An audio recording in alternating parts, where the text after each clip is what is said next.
اعوذ باللہ من الشیطان الرجیم بسم اللہ الرحمن الرحیم نحمدہ و نصلی علی رسول الکریم اما بعد. محترم سامعین، آج کا ہمارا موضوع رمضان اور ہماری ذمہ داریاں.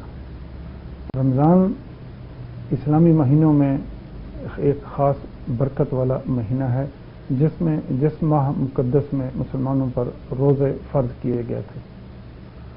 صوم جس کے معنی رکنا کے ہیں، یعنی تمام ہر قسم کی نفسانی خواہشات سے رک جانا اور صبح صادق سے لے کے غروب آفتاب تک اپنے آپ کو کھانے پینے کی چیزیں اور ہر طرح کی چیزوں سے پرہیز کرنے کا نام روزہ ہے. محترم سامعین، روزے مسلمانوں پر سے پہلے بھی امتوں پر فرض کیے گئے تھے، جیسا کہ ارشاد باری تعالیٰ ہے، یا ایھا الذین آمنوا کتب علیکم الصیام کما کتب علی الذین من قبلکم لعلکم تتقون. اے ایمان والو، تم پر روزے اسی طرح فرض کیے گئے جس طرح تم سے پہلے والی امتوں کو فرض کیے گئے تھے، تاکہ تم متقی بن سکو. یعنی روزے کی جو فرضیت کی جو حکمت بیان کی گئی ہے وہ حصول تقویٰ ہے. یعنی اس سے انسان کو تقویٰ ملتا ہے اور وہ اس کو 11 ماہ جو وہ اپنی زندگی کے روزمرہ کے جو امور انجام دیتا ہے، اس ایک ماہ میں اس کو یہ احساس ہوتا ہے کہ اگر میں صبح صادق سے لے کے شام تک ہر طرح کی چیزیں کھانے پینے سے پرہیز کر سکتا ہوں، حلال اور حرام کی تمیز کر سکتا ہوں اور اپنے نفس کے ساتھ مجاہدہ کرتے ہوئے ہر چیز سے پرہیز کر سکتا ہوں، تو کیوں نہ میں بقیہ 11 ماہ بھی اسی طرح اپنی زندگی گزاروں. گویا کہ یہ ایک قسم کی ایک مشق ہے جو کروائی جاتی ہے مسلمان سے، تاکہ وہ بقیہ 11 مہینہ کے لیے بھی اپنے آپ کو تیار کر لے. جیسا کہ حدیث پاک میں سرکار دو عالم صلی اللہ علیہ وسلم نے ارشاد فرمایا کہ روزہ ڈھال ہے. بے شک بخاری کی یہ روایت ہے، یعنی روزہ مومن کو ہر قسم کے گناہوں سے بچنے کے لیے ایک ڈھال مہیا کرتا ہے. ایک اور حدیث میں آپ صلی اللہ علیہ وسلم نے فرمایا کہ روزہ دار کو 2 خوشیاں ملتی ہیں، ایک افطار کے وقت اور ایک اپنے رب سے ملاقات کے وقت. ایک اور حدیث میں آپ صلی اللہ علیہ وسلم نے فرمایا کہ جو انسان رمضان کے روزے ایمان اور احتساب کے ساتھ رکھے گا، رب العزت اس کے پچھلے تمام گناہ معاف فرما دیں گے. اس کا مطلب یہ ہے کہ آپ روزے احتساب یعنی ثواب کی نیت سے اور تقوی کی حصول کی نیت سے رکھیں گے، نہ کہ صرف بھوکا اور پیاسا رہنے کی نیت سے. ایک حدیث میں آپ نے فرمایا کہ ایک خاتون سارا دن اپنی ایک ملازمہ کو کنیز کو گالیاں دے رہی تھی اور وہ روزے سے تھی، تو آپ نے فرمایا اس کو، بلکہ اس کے پاس کھانا بھجوایا کہ تو کھانا کھا لے، تیرا بھوکے اور پیاسے رہنے کا کوئی فائدہ نہیں ہے، کیونکہ جب تو نے سارا دن جھوٹ اور برے کاموں سے پرہیز ہی نہیں کیا تو یہ بھوک اور پیاس کا اللہ رب العزت کو تیری اس بھوک پیاس کا کوئی فائدہ نہیں پہنچتا. اسی طرح روزے کے بارے میں متعدد حدیث اور قرآن مجید میں بھی اس کی افادیت، اس کی اہمیت کے بارے میں بتایا گیا کہ اس میں ہماری جو اس میں ذمہ داریاں ہیں کہ لڑائی جھگڑے، کینہ، بغض، حسد، لغو گفتگو، چغل خوری، حرام خوری، غیبت، جھوٹے بہتان، یہ ان سب سے ہمیں پرہیز کرنا ہوگا. حدیث نبی شریف میں ارشاد ہے کہ روزہ کھانے پینے سے رکنے کا نام نہیں، بلکہ اپنے کیے ہوئے عمل پر توبہ اور گناہوں سے پشیمان ہونے کا نام ہے. یہ اس کا جو حصول تقویٰ ہے وہ قلب اور روح پر اس کا اثر ہوتا ہے. یعنی اگر روزے دار کو روزہ اس کا تقوی کی طرف نہیں لے جاتا اور وہ روزمرہ کی برائیوں اور برے افعال اور اعمال سے باز نہیں آتا، تو گویا کہ اس نے تقوی کے حصول کے لیے کوئی کوشش ہی نہیں کی. جیسا کہ آیت مبارک میں فرمایا گیا ہے، جو آیت میں نے پہلے پڑھی ہے، لعلکم تتقون، تو اس آیت کا مقصد بھی یہی ہے کہ روزہ تم پر اس لیے فرض کیا گیا تھا تاکہ تم پرہیزگار بنو. پچھلی امتوں پر بھی یہ روزے فرض تھے اور تھوڑا سا وقت اور ٹائم اور ان کی تعداد کا فرق تھا، لیکن امت محمد صلی اللہ علیہ وسلم پر سن 2 ہجری میں رب العزت نے یہ فرض فرمائے، اور اس سے تواتر آج تک مسلمان ہر ماہ اس ماہ مقدس رمضان شریف میں روزے باقاعدہ رکھتے ہیں۔ اور یہ روزہ جیسے کہ اس ماہ رمضان میں رب العزت نے اپنی مقدس کتاب قرآن مجید بھی اسی ماہ مقدس میں نازل فرمائی، بے شک ارشاد باری تعالیٰ ہے انا انزلنا فی لیلۃ القدر، کہ ہم نے اس کتاب پاک کو لیلۃ القدر میں ہی نازل کیا۔ اور دوسری آیت مبارکہ میں بھی ارشاد ہے کہ شہر رمضان الذی انزل فیہ القرآن، کہ یہ رمضان کا مہینہ ہے جس میں ہم نے قرآن کا نزول فرمایا۔ گویا روزہ اور رمضان ان دونوں کا آپس میں چولی دامن کا ساتھ ہے، یعنی مومن دن کو روزہ رکھتا ہے اور رات کو قیام اللیل کی شکل میں وہ تلاوت قرآن کرتا ہے، پڑھتا ہے تراویح کی شکل میں، اور وہ سارا دن اپنے آپ کو تلاوت قرآن میں مشغول رکھتا ہے۔ یعنی جو تقوی حاصل کرتا ہے وہ انہی کے حصے میں آتا ہے جو تلاوت قرآن کریں گے اور دن کو صوم اپنے روزے سے رہیں گے۔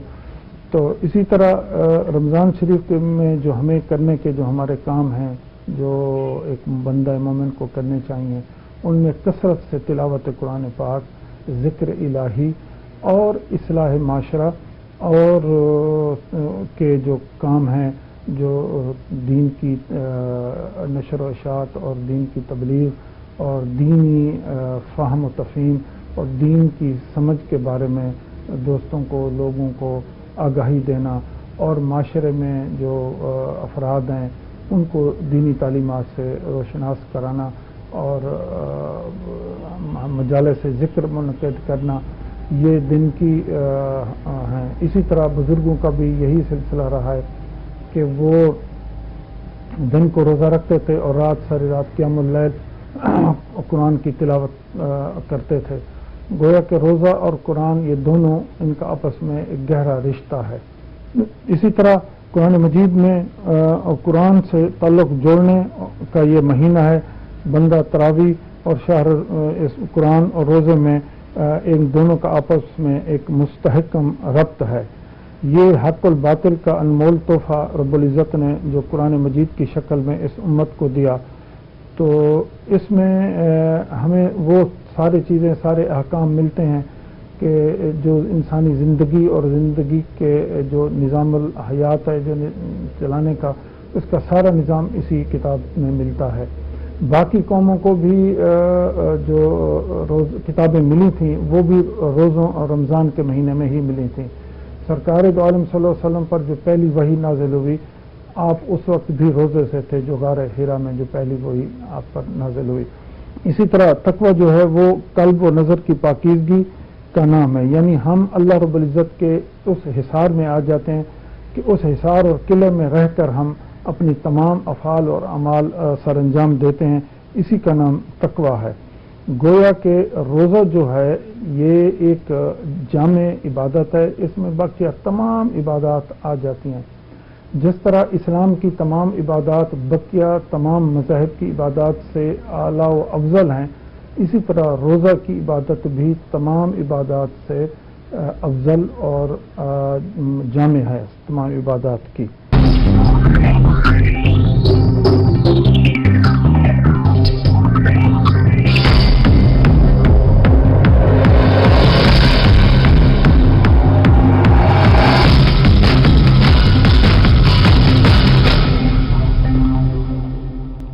نبی کریم رؤوف رحیم صلی اللہ علیہ وسلم ہمیشہ ایک دعا مانگتے تھے، اللہم بارک لنا فی رجب و شعبان و بلغنا رمضان، اے ہمارے رب ہمیں رجب اور شعبان کی برکتیں عطا فرما اور رمضان تک ہمیں پہنچا۔ یعنی سرکار دو عالم صلی اللہ علیہ وسلم رمضان شریف کا استقبال بڑے اچھے اور خوبصورت انداز سے کرتے تھے اور اپنی امت کو بھی یہی سکھایا کہ آپ رمضان ماہ مقدس کا اس طرح استقبال کریں کہ اپنے اپنا احتساب کریں، اپنے اعمال کا احتساب کریں، اپنے گناہوں سے توبہ کریں. یعنی رمضان آنے سے پہلے پہلے آپ تیاری کر لیں کہ یہ ماہ مقدس رب العزت ہمیں نصیب کر رہا ہے، تو اس ماہ مقدس میں ہمیں کیا کیا عبادات کرنی چاہیے، کیا کیا معاملات کرنے چاہیے، ہمیں حلال اور حرام کی تمیز کرنی چاہیے، زکوٰۃ، عشر اور اصلاح معاشرہ میں جتنی باقی سماجی معاشرتی جتنی برائیاں ہیں ان سب سے احتیاط اور پرہیز کرنا چاہیے. رب العزت روزے کے متعلق حدیث پاک میں ہے کہ تمام عمل بنی آدم کے اس کے لیے ہیں، لیکن روزہ میرے لیے ہے. الصوم لی وانا بعجزی، کہ روزہ میرے لیے اور اس کی جزا میں خود دوں گا. محترم سامعین، ہم اندازہ اس بات سے کریں کہ کتنی بڑی اجر کی بات ہے اور فضیلت اور عزت کی بات ہے کہ روزے کے متعلق رب العزت فرماتے ہیں کہ یہ میرے لیے ہے اور اس کی جزا میں دوں گا. انسان بندہ مومن کے لیے اس سے بڑا اکرام اور رحمت کا کیا پہلو ہو سکتا ہے کہ ارحم الراحمین ذات خود کہہ رہی ہے کہ اس کا اجر میں دوں گا. کیونکہ بقیہ جتنی عبادات ہیں ان میں ریاکاری کا خدشہ ہوتا ہے، مثلا حج ہے، نماز ہے یا زکوٰۃ ہے یا بقیہ جتنے بھی عبادات ہیں ان میں ریاکاری کا ہوتا ہے، لیکن اس میں نہیں ہوتا کیونکہ یہ بندے اور اس کے رب کا معاملہ ہوتا ہے. جیسا کہ مثلا ایک انسان روزے سے ہے اور اگر وہ خفیہ طور پر کوئی چیز کھا پی لے تو کسی کو علم نہیں ہوتا، اس بات کا علم صرف اس کو اور اس کے رب کو ہوتا ہے. تو اسی لیے اس کی اجر اللہ رب العزت نے فرمایا کہ اس کی میں خود دوں گا. حدیث مبارک میں بھی ایک ارشاد فرمایا آپ صلی اللہ علیہ وسلم نے کہ جنت میں ایک دروازہ ہے جس کا نام باب الریان ہے. اس باب الریان میں صرف وہ لوگ داخل ہوں گے جو جنتی ہوں گے، یہ صرف جنتیوں کے لیے ہوگا، پھر اس کے بعد بند ہو جائے گا. امام غزالی رحمۃ اللہ علیہ فرماتے ہیں کہ روزہ نفس کی زکوٰۃ ہے، نفس کے لیے ڈھال اور اس کی حفاظتی تدابیر ہے. روزہ حدیث پاک میں بھی آیا ہے کہ آنکھ کا بھی روزہ ہے، کان کا بھی روزہ ہے اور زبان کا بھی روزہ ہے. کان کا روزہ یہ ہے کہ انسان لغو اور اس طرح کی گفتگو نہ سنے.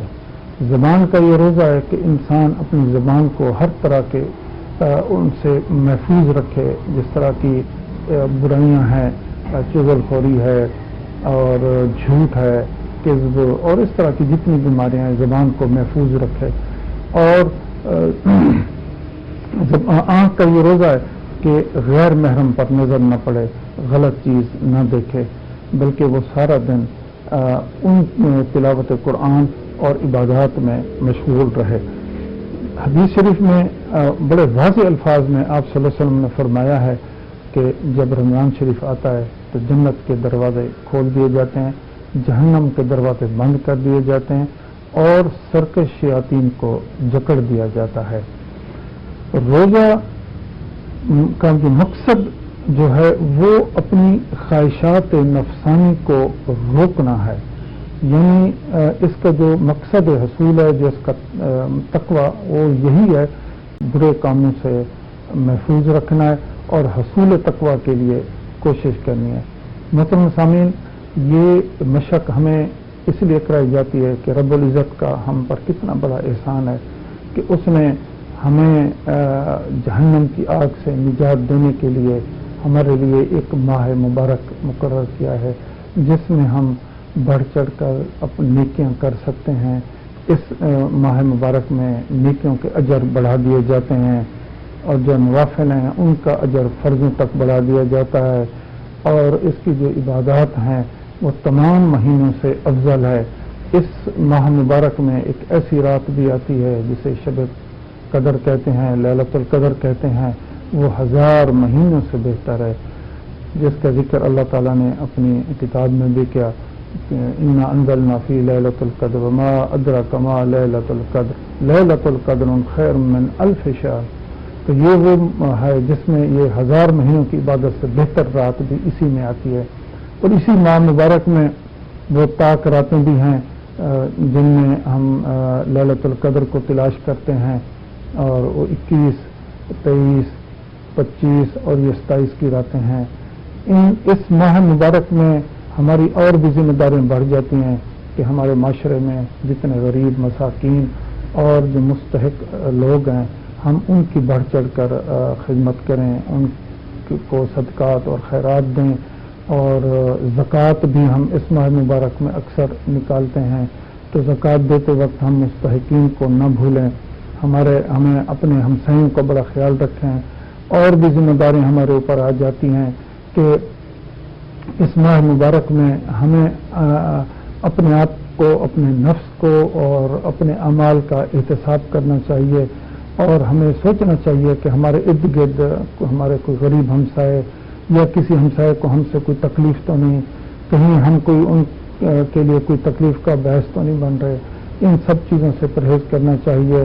اور اسی طرح اگر ہم تاجر ہیں تو یہ بھی ہماری ذمہ داری بنتی ہے کہ ہم چیزوں کے ریٹ نہ بڑھائیں، اور ہم اپنے بھائیوں کے لیے اس ماہ مبارک میں اگر ریٹ کم نہیں ہو سکتے تو کم سے کم جو مناسب منافع ہے اس کے ساتھ ہم ضرور فروخت کریں اور چیزیں صحیح معنوں میں دیں. کہیں ہماری حالت یہ نہ ہو جائے کہ ہم اس مقدس ماہ میں بجائے نیکیوں کے الٹا کسی گناہ کا مرتکب ہوں. اور اس ماہ مبارک کے روزے تو ہم سب پر اسی طرح فرض ہیں جس طرح باقی امتوں پر بھی فرض تھے. تو اس روزے تو ہر بالغ اور عاقل پر فرض ہیں، ہمیں ان کا اہتمام کرنا چاہیے. صرف مسافر اور مریض کو اجازت ہے کہ وہ اس کو رخصت ہے، وہ اگر بحالت مرض یا مسافر کسی سفر میں تو وہ نہ رکھے تو اس کو اجازت دی گئی ہے. بقیہ تمام عاقل اور بالغ پر یہ فرض کیے گئے ہیں. اس کے جو روزے کے جو 3 اشرے ہیں، پہلا اشرہ اس کا رحمت، دوسرا مغفرت اور تیسرا اس کا جہنم سے نجات کا ہے. اسی طرح محترم سامعین کہ ہمیں آج کل جو کورونا کے حالات چل رہے ہیں اس میں ہمیں تمام SOPs پر عمل کرنا چاہیے، اور حکومت اور ہماری انتظامیہ نے جو مساجد کے سلسلے میں جو SOPs دیے ہیں ان پر ہمیں عمل کرنا چاہیے. مناسب سوشل ڈسٹینس رکھنا چاہیے، اور تمام نمازوں کے وقت، تراویح کے وقت اور ماسک کا استعمال بہت ضروری ہے، وہ ضرور استعمال کریں. لوگوں سے ہاتھ ملانے سے گریز کریں. اور اسی طرح دوسرے بھی جو آئینوں کے لیے اور مساجد میں جو کھلی فضا میں جو SOPs جو طے کیے گئے ہیں ان پر ہم ضرور عمل کریں. اسی طرح جو ویکسین کا عمل چل رہا ہے تو ہم دوران روزہ ویکسین بھی لگوا سکتے ہیں. ہمارے علماء نے اس کے متعلق فتویٰ دیا ہے کہ یہ جائز ہے، اور جید علماء کرام نے اس پر خوب غور و خوض کر کے بتایا ہے کہ آپ ویکسین دوران روزہ لگوا سکتے ہیں، اور یہ ضرور لگوائیں. جس طرح گورنمنٹ اپنی ایک ترتیب کے ساتھ لگا رہی ہے، تو جس طرح جس انسان کی، جس بندے کی جو ترتیب نمبر آ رہا ہے تو وہ ضرور لگوانی چاہیے، تاکہ اس طرح اس موذی مرض سے وطن عزیز کو محفوظ رکھا جا سکے. اسی طرح محترم سامعین کہ اصل جو روزے کا جو مقصد میں بیان کر رہا تھا تو وہ روحانی تربیت ہے، تاکہ سال کے بقیہ ماہ میں بھی ہم اسی طرح ہمیں آگاہی رہے. ہم مسلمان روزے تو سارے رکھتے ہیں لیکن اس کے متعلق ہمیں آگاہی نہیں ہوتی، کیونکہ اس کے لیے آگاہی کا ہونا بہت ضروری ہے. تو اس طرح ہمیں برے جو جتنے بھی افعال ہیں ان سے پرہیز کرنا بہت ضروری ہے. اور زندگی میں روزہ ہمیں نظم و ضبط اور خواہشات نفسانی پر قابو پانے کا جو درس دیتا ہے وہ ہمیں بقیہ سال کے بقیہ مہینے بھی ان پر ہمیں عمل کرنا چاہیے. جس طرح قرآن مجید اور قرآن سے متعلق جو یہ جوڑنے کا مہینہ ہے، اس میں تلاوت، تراویح اور اس شہر مبارک میں قرآن کی کثرت سے تلاوت کریں، اس کے معنی اور مفاہیم کو سمجھیں، ترجمہ اور اچھی تفاسیر جو ہیں وہ پڑھیں. اور اسی طرح ہمیں اپنی بقیہ عبادات کو بھی خشوع اور خضوع سے کریں. اور جو تقوی کا حصول جس کے لیے اللہ رب العزت نے اس ماہ میں نازل کیا، ہم بروزے فرض کیے، تو اس کے حصول کے لیے ہمیں ہر وقت کوشش کرنی چاہیے. اور روزہ اور یہ قرآن یہ دونوں لازم ایک دوسرے کے ساتھ ساتھ ہیں. اور رمضان بے شک یہ صبر کا مہینہ بھی ہے. یعنی بندہ مومن جب اپنے صبح سے لے کے شام تک اپنے نفس پر ہر طرح کی چیزوں سے صبر کرتا ہے، کھانے پینے سے بھی صبر کرتا ہے، تو اس کا جزا اللہ رب العزت ہی دیتا ہے اس کی. اسی طرح حدیث پاک میں آپ صلی اللہ علیہ وسلم نے فرمایا کہ جو بندہ ایمان کی حالت میں اور ثواب کی نیت سے رات کا قیام کرے گا اس کے پچھلے تمام گناہ معاف کر دیے جائیں گے. رب العزت ہمیں رمضان شریف اور روزہ کی جو فلسفہ ہے، جو اس کی جو حقیقت ہے، جو جس مقصد کے لیے رب العزت نے یہ فرض فرمائے، اس تقوی کے حصول کے لیے اللہ رب العزت ہمارے لیے آسانی فرمائے اور ہمیں زیادہ سے زیادہ روزہ کی اور رمضان کی سعادتیں اور برکتیں حاصل کرنے کی توفیق عطا فرمائے.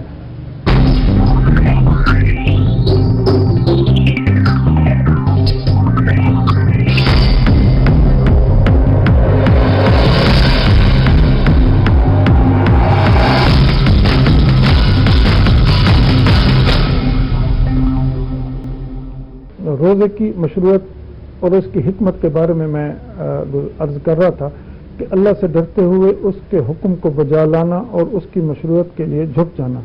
جیسا کہ رب العزت نے ارشاد فرمایا کہ شاید تم متقی بن جاؤ. نفس کو صبر کا عادی بنانا، شہوت کے غلبے کے وقت ارادے کو مضبوط بنانا، انسان کو نیکی کا عادی بنانا، کیونکہ جب وہ بذات خود بھوک اور پیاس کے تجربے سے گزرے گا اس طرح اس کو محتاجوں اور فقیروں کا احساس ہوگا. جسمانی طور پر روزوں سے راحت اور عافیت ملتی ہے. اس طرح ہماری میڈیکل سائنس اور اطباء اور حکیم صاحبان بھی اس بات کو تسلیم کرتے ہیں کہ روزہ رکھنے سے انسان کمزور نہیں ہوتا بلکہ وہ جسم اس کا تر و تازہ اور توانا ہو جاتا ہے، بلکہ اس کے جو فاسد مادے ہوتے ہیں وہ اس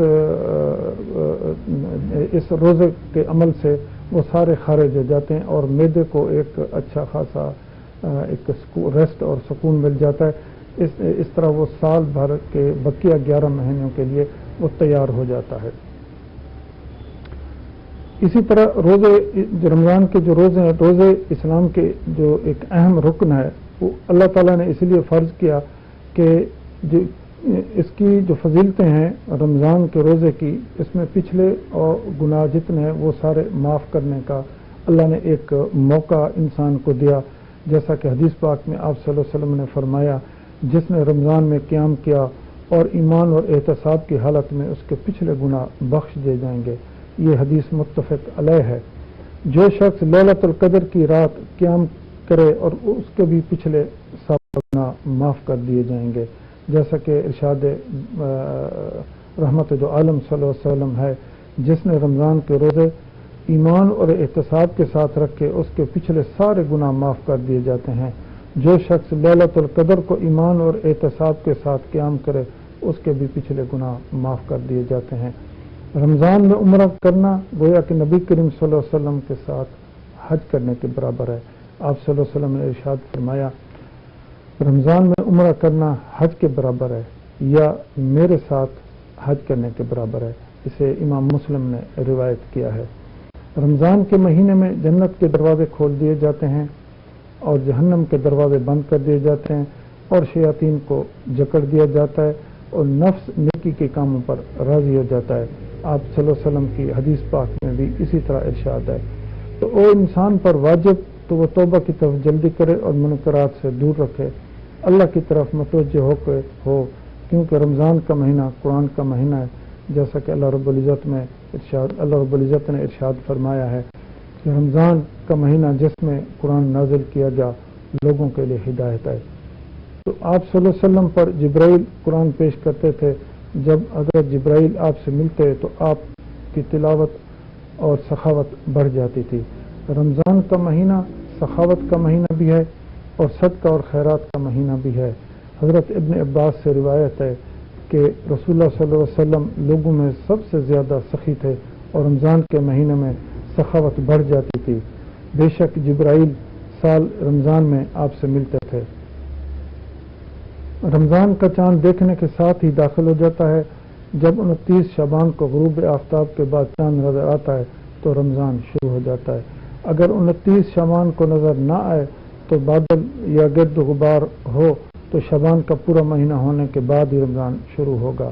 اسی طرح آپ کی حدیث پاک میں بھی اسی طرح آیا ہے۔ رمضان میں افطار کروانا، رمضان کا روزہ چھوڑنا حرام اور گناہ کبیرہ ہے۔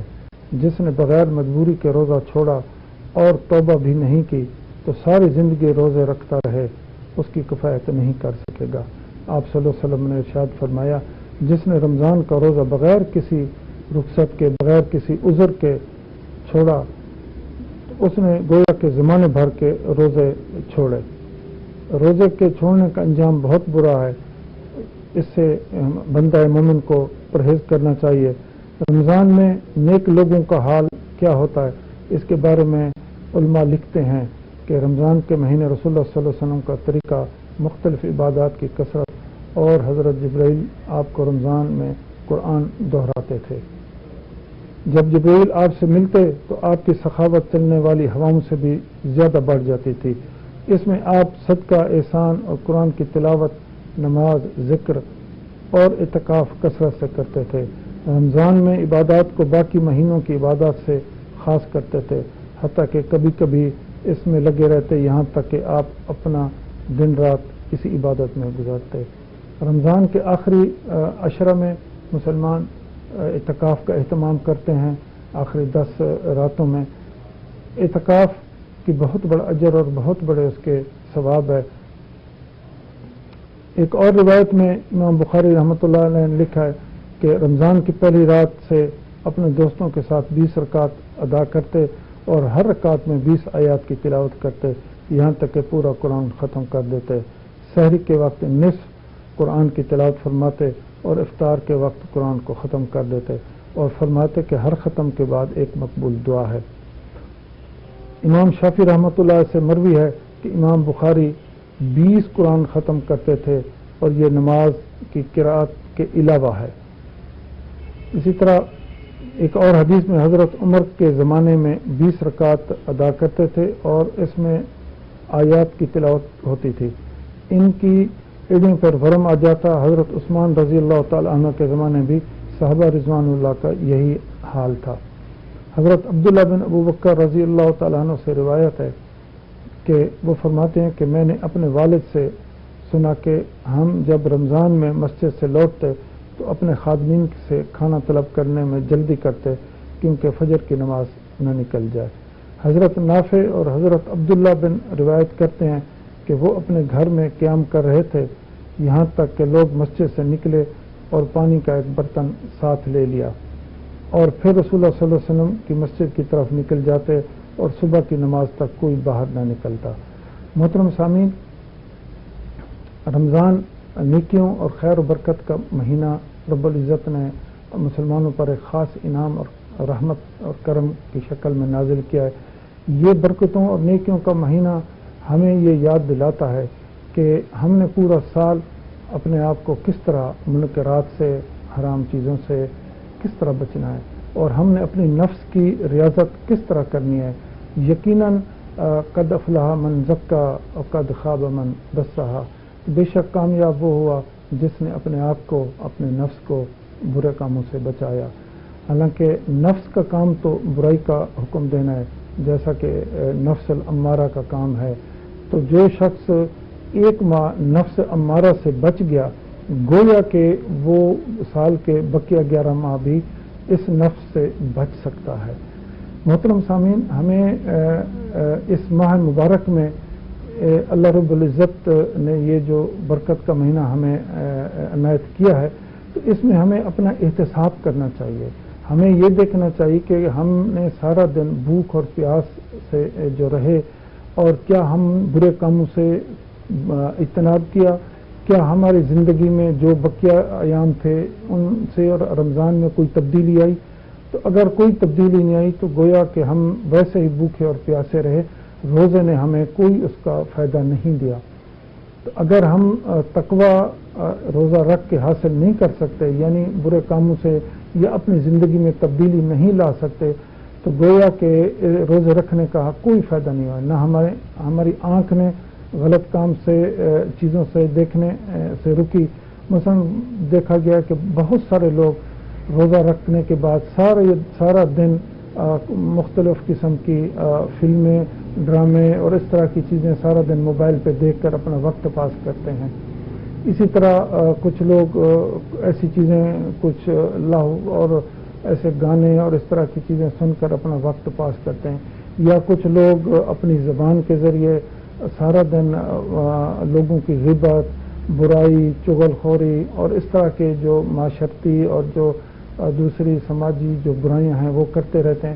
تو اس کا مطلب ہے کہ انہوں نے صرف بھوک اور پیاس کا سامنا کیا ہے، بلکہ وہ تقوی کی طرف ان کا کوئی کام انہوں نے نہیں کیا، نہ ہی تقوی کے حصول کے لیے انہوں نے کوئی کوشش کی ہے. محترم سامعین، ہمیں روزہ رکھنے کے بعد ہمیں اپنے آپ کو اور ہمیں پتہ لگنا چاہیے کہ ہم نے اس ماہ مقدس کا کتنا احترام کیا ہے اور ہمارے اندر کتنی تبدیلی آئی ہے. ہمیں زیادہ سے زیادہ کوشش کرنی چاہیے کہ ہم سنت مطہرہ پر عمل کریں، آپ صلی اللہ علیہ وسلم کے ہر قول اور فعل پر عمل کر کے ثابت کریں کہ ہمیں روزہ ہے. اور روزہ دار کے لیے تو حدیث پاک میں بھی آیا کہ وہ جب بھی اس کا کسی سے سامنا ہوتا ہے، کوئی لہو کی محفل میں یا کوئی لو کی محفل میں یا کسی سے جھگڑا ہوتا ہے، تو وہ یہ کہہ کر آگے چل دیتا ہے کہ میرا روزہ ہے. تو روزہ نہ صرف بھوک اور پیاس رہنے کا ہے روزہ، بلکہ اپنے اندر کی تبدیلی کا نام روزہ ہے. اور یقیناً کہ جس شخص کے اندر روزے نے اس طرح کی کوئی تبدیلی نہیں لائی یا وہ اندر اپنی کوئی اس طرح کی تبدیلی نہیں لا سکا، تو گویا کہ اس نے جو روزے کے جو حقیقی مقاصد تھے، جو فلسفہ تھا روزے کے نزول کا، وہ اس تک پہنچا ہی نہیں.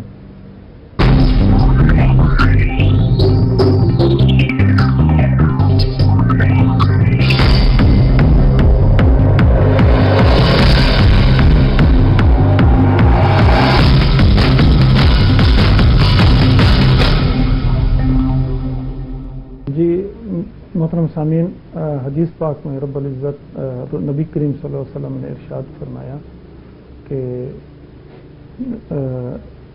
روزہ اور قرآن روز قیامت دونوں بندے کے حق میں سفارش کریں گے. روزہ کہے گا کہ اے میرے رب، اس شخص نے، اس بندہ مومن نے سارا دن اپنے آپ کو بھوکا اور پیاسا رکھا اور تمام منکرات اور تمام چیزوں سے اپنے آپ کو بچائے رکھا، اور بلکہ سال بھر بھی اسی طرح اس نے اپنی زندگی گزاری، تو الہ العالمین اس کے حق میں میری سفارش قبول فرما. اسی طرح قرآن مجید اللہ رب العزت سے عرض کرے گا کہ الہ العالمین، اس بندے نے ساری رات قیام اللیل میں، تہجد میں اور میری تلاوت میں ساری رات پڑھتا رہا، میری تلاوت کرتا رہا، قرآن میرے مضامین میں، معنی میں، مطالب میں غور و فکر کرتا رہا، اور پھر اپنی زندگی میرے بتائے ہوئے اصول اور طریقوں کے مطابق گزارتا رہا، تو الہ العالمین میری سفارش اس کے حق میں قبول فرما اور اس کے جنت الفردوس عطا فرما. یقیناً محترم سامعین، قرآن مجید کی جو تلاوت ہے بہت بڑا اجر اور ثواب کا کام ہے، اور اس ماہ مقدس میں اس کا اہتمام بہت ضروری ہے. قرآن کے معنی اور مطالب میں تفکر کرنا بہت ضروری ہے. صرف تلاوت کرنا بے شک ثواب کا کام ہے، لیکن قرآن جو کتاب حکمت ہے، جو حق اور باطل میں فرق کرنے والی ہے، جو دلوں کو روشنی اور ہدایت دینے والی کتاب ہے، جو آخری رب العزت کی الہامی مقدس کتاب ہے، تو یہ انسانوں کی فلاح اور بہبود کے لیے نازل کی گئی تھی اور انسانیت کا درس لے کے آئی تھی. تو اس کے جب تک ہم معنی اور مطالب میں غور نہیں کریں گے تو اس تک ہم قرآن کا جو حقیقت ہے، جو قرآن کے جو حقیقی معنی ہیں، جو مطالب ہیں، یا جس مقصد کے لیے رب العزت نے اس کتاب کو نازل کیا، اس تک ہم نہیں پہنچ سکتے. تو اس لیے ضروری ہے کہ اس پر ہم تفکر کریں، تدبر کریں، آیات الہی پر غور و فکر کریں، رب العزت کے اس کارخانہ قدرت پر غور و فکر کریں اور دیکھیں کہ اللہ تعالیٰ نے یہ کس طرح یہ نظام، یہ کائنات یہ کیسے بنائی ہے، اور یہ ہدایت کی جو کتاب ہے یہ تا قیامت یہ مکمل کتاب ہے، اور یہ دین اسلام جو الیوم اکملت لکم دینکم واتممت علیکم نعمتی ورضیت لکم اسلام دینا، کہ آج کے بعد ہم نے تمہارے لیے تمہارا دین اسلام مکمل کر دیا اور تمہارے لیے اپنی نعمت تمام کر دی۔ تو یہ اسی کتاب جو کتاب برحق ہے، یہ اسی ماہ رمضان میں نازل ہوئی، اور اس کتاب کا ہم پر یہی حق ہے کہ ہم اس کے معنی اور مطالب میں غور کریں۔ دوسری بات یہ ہے کہ محترم سامعین کہ سحری جو ہے وہ کھانا بھی برکت ہے، وہ سنت ہے۔ آپ صلی اللہ علیہ وسلم کی حدیث پاک میں بھی اسی طرح آیا ہے کہ آپ نے فرمایا سحری کھایا کرو کیونکہ سحری کھانے میں بہت برکت ہے۔ بخاری اور مسلم کی یہ روایت ہے۔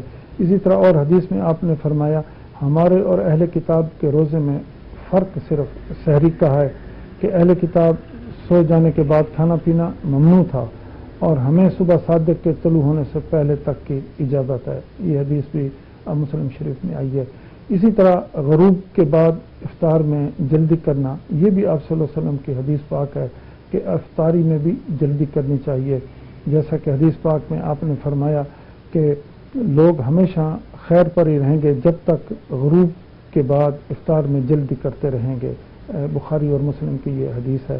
اسی طرح اور حدیث پاک میں بھی آپ صلی اللہ علیہ وسلم کا ارشاد ہے کہ دین غالب رہے گا جب تک کہ لوگ افطار میں جلدی کرتے رہیں گے، کیونکہ یہود و نصارہ تاخیر کرتے تھے۔ یہ ابو داؤد اور ابن ماجہ کی یہ حدیث پاک ہے۔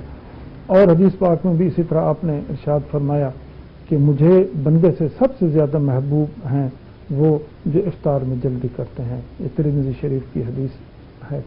اسی طرح روزہ کس چیز سے افطار کیا جائے؟ نبی کریم صلی اللہ علیہ وسلم کا ارشاد ہے جب تم میں سے کوئی شخص روزہ افطار کرے تو کھجور سے افطار کرے کیونکہ وہ برکت ہے، اگر کھجور نہ ملے تو پانی سے افطار کر لے کیونکہ وہ پاک کرنے والا ہے۔ یہ ترمذی شریف کی یہ حدیث ہے۔ اسی طرح افطار کرنے میں جلدی کرنی چاہیے۔ روزے دار کی دعا ہمیشہ رد نہیں ہوتی۔ حدیث پاک میں آپ صلی اللہ علیہ وسلم نے ارشاد فرمایا 3 شخص کی دعائیں رد نہیں ہوتی، ایک روزہ دار یہاں تک کہ افطار کر لے، دوسرا حاکم عادل، اور تیسرا مظلوم۔ اللہ تعالیٰ اس کو بادلوں سے بھی اوپر اٹھا لیتے ہیں اور اس کے لیے آسمان کے دروازے کھول دیتے ہیں۔ رب العزت فرماتے ہیں مجھے میری عزت کی قسم میں ضرور تیری مدد کروں گا، میں ضرور تیری مدد کروں گا۔ اسی طرح محترم سامعین آخری عشرہ رمضان کا، اس کے بارے میں بھی حدیث پاک میں بہت بڑی فضیلت آئی ہے۔ ارشاد آپ صلی اللہ علیہ وسلم کا ارشاد ہے کہ جب رمضان کا آخری عشرہ ہوتا ہے تو اس میں آپ صلی اللہ علیہ وسلم سے روایت ہے کہ یعنی آپ ہمیشہ کمر چست باندھ لیتے تھے، خود بھی شب بیداری کرتے اور اپنے گھر والوں کو بھی بیدار کرتے تھے۔ اسی طرح لیلۃ القدر کی مبارک رات ہے، وہ بھی اسی ماہ میں ہے۔ بے شک یہ مہینہ تم پر آ رہا ہے اور اس میں ایک ایسی رات ہے جو 1000 مہینوں سے بھی بہتر ہے۔ جو شخص اس رات میں محروم رہا وہ ہر خیر سے محروم رہا، اور ہر خیر سے کوئی شخص محروم نہیں رہے گا سوائے بدقسمت کے۔ ابن ماجہ کی یہ حدیث پاک ہے۔ اسی طرح ایک اور حدیث میں آپ صلی اللہ علیہ وسلم کا ارشاد مبارک ہے، حضرت عائشہ رضی اللہ تعالی عنہما سے روایت ہے کہ رسول اللہ صلی اللہ علیہ وسلم نے فرمایا لیلۃ القدر کو رمضان کے آخری عشرے میں کی طاق راتوں میں تلاش کیا کرو۔ محترم سامعین ہمیں دعا کرنی چاہیے اور ہمیں کوشش کرنی چاہیے کہ رب العزت نے یہ جو خیر و برکت کا مہینہ رمضان ہمیں نصیب کیا ہے، ہو سکتا ہے کہ اگلے سال ہماری اس دنیا میں ہم نہ ہوں، تو ہمیں چاہیے کہ احتساب کے ساتھ اور نیک کے ساتھ اس مہینے کے روزے رکھنے چاہیے، اور ارد گرد اپنے ہمسایوں کا صدقات اور خیرات کے ذریعے سے ان کا بھی خاص خیال رکھنا چاہیے، اور تقوی کے حصول کے لیے ہمیں اپنے آپ کو وقف کر دینا چاہیے۔ وآخر دعوانا الحمد للہ رب العالمین۔